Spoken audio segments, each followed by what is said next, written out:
I'm Commander Shepard, and this is my favorite channel. It's on YouTube now.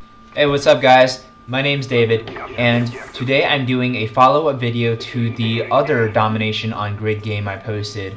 Everybody voted for grid again, and everybody stayed in the same lobby. This is the game that takes place directly after our loss on grid. But I made this class on the fly in between rounds. I put on the AUG with suppressor, and I didn't have a chance to change my kill streaks. I talked about in the other video that I wanted to change my kill streaks to something lower because we knew that the other team was going to play really competitively and we wanted to take this game back and win it. But that brings me to the topic I wanted to talk about today: kill streaks in Black Ops and Call of Duty in general, and why they necessitate camping. Actually, I don't really want to use that word necessitate, but kill streaks and the fact that kill streaks exist really encourage players to camp, because it's so unsafe when you are on an 8 kill streak to try and move around. To get that 9 kill streak for your chopper gunner, it's a better probability to just like lie in place and wait for other people to come to you. It's a better chance for you to get the chopper gunner than running around. But in general, like, I don't think kill streaks make the game fair. Think about it. If you get 7 kills in a row on people in the game, do you need to call in a chopper? I mean, you have less reason to need the chopper than all the other players. You shouldn't, like, you'll need a chopper or like get a chopper because you just got 7 kills in a row off the other players. And you can't really blame people for wanting to camp to earn their kill streaks, because if you die, it's all over. And I think that's why support in Modern Warfare 3 made people want to run around a lot more, because there wasn't a risk of losing your kill streak if you died while on a support streak. But with everybody running assault and Black Ops 2 having only assault kill streaks, I think we're going to see a lot more corner campers again. Another reason I think it's unfair is if you think of this in sports, in terms of sports, like when one team scores a touchdown, or in basketball, one team scores a basket, the other team gets the ball. I think of kill streaks in Call of Duty as, you know, if one team scores, then they keep the ball and keep running with it. Like, you know, the team that just got like 11 kills in a row and called in attack dogs, they get, like, you know, the field advantage again, because, you know, they knock other people off their kill streaks and they've already gotten so many kills in a row and done so well. So they definitely don't need the additional support given by kill streaks.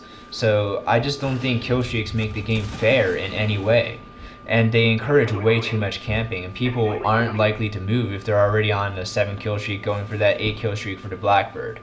But, you know, how I think you can make this a little bit more fair is maybe implement something Mario Kart style. Like, if you think about it, the person in front in Mario Kart only gets crap items like bananas and green shells, but people in the back, they get like the giant bullet thing, and they get stars, and they get the blue shell. So I mean, people behind are given the opportunity to catch up, and that makes for a lot more competitive experience because everybody's always in it and everybody has a chance. But if you just give one person the ball after they score and they get the ball again, it just makes for lopsidedness, in my opinion.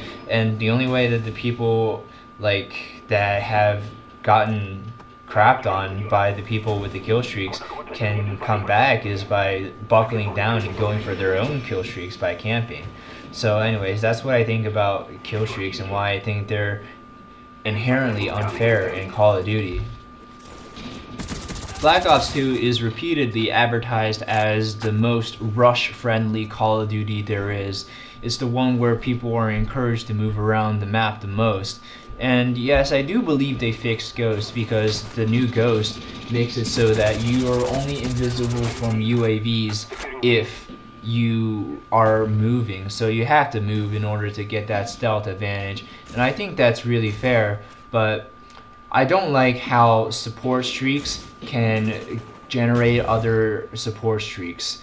Like, for example, when you're using the UAV and counter UAV, if your teammates get points while your UAV and counter UAV are in the sky, then you get more points added to your point streak, even though you didn't physically do anything while on that score streak.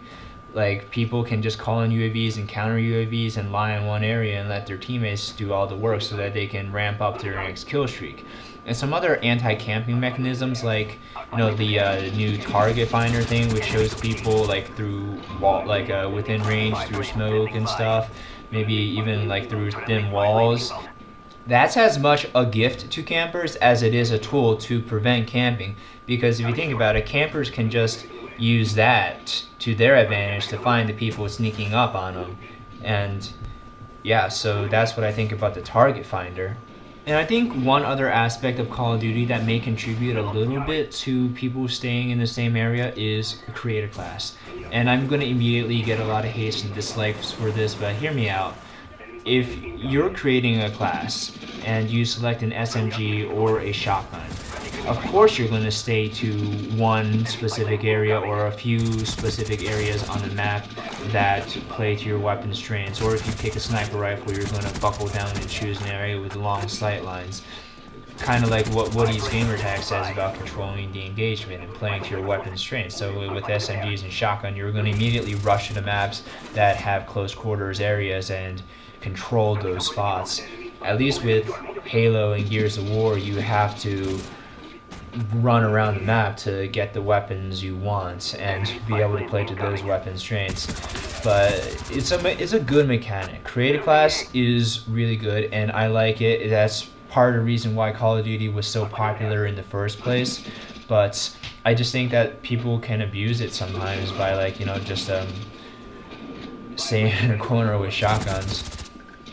But I did get a lot of dislikes on my previous video about thinking that Black Ops 2 classes are overhyped, but I still stand by what I say, and that I think that there isn't going to be as much of a variability. I think people are going to take away secondaries, they're going to take away lethals and tacticals. I don't think people are going to want to double up on lethals or tacticals. And in secondaries, it's in Call of Duty, most gunfights in Call of Duty don't last long enough for you to really need a secondary pistol to switch to on the fly. At least like in Battlefield, the gunfights are long enough that having a secondary pistol could be life or death. But, you know, I think creator class and like choosing the weapons that you spawn with sort of force people to move around and stay in specific areas of the map. Of course, there is a big difference between map control and dark corner McDougaling corner camping, but still, it doesn't encourage people to move around the entire map. Anyways, guys, I hope you've enjoyed my commentary. Have a great day.